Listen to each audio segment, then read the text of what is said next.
सुंदरगढ़ लोकसभा आसन बीजेडी प्रार्थी हेबा परे दिलीप तिर्की राउरकेला निर्वाचन अभियान आरंभ करी सुंदरगढ़ जिले में सरकार विकासमूलक कार्य को नहीं आगामी निर्वाचन में विपुल विजय हासिल करिबो बिजु जनता दल। सुंदरगढ़ लोकसभा आसन सहित जिलार 7टी विधानसभा आसन में बीजेडी प्रार्थी विपुल भोट्रे विजयी हेबे।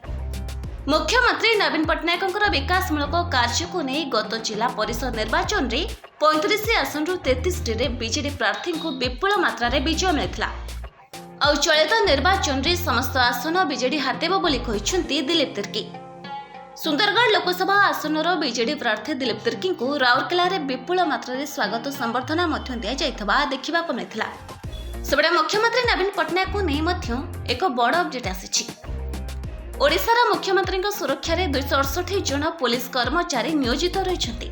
दरकार अनुसार कर्मी संख्या वृद्धि ह्रास पाउछि बोली कमिशनरेट पुलिस पक्षरु कहुଯାଇଛି।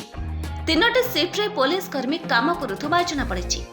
268 जन पुलिस भितर 32 जन कमिशनरेट पुलिस होइतबा बेले 236 जन होउछन्ती बाटालियन सुरक्षा कर्मी।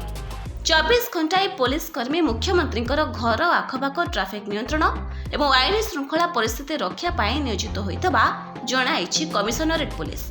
तेबे सूचना अधिकार आईन बल सूचना अधिकार कर्मी प्रदीप प्रधान मागिथिबा एक प्रश्नर उत्तर दे पुलिस विभाग तथ्य रखिथिबा जणापड़िछि।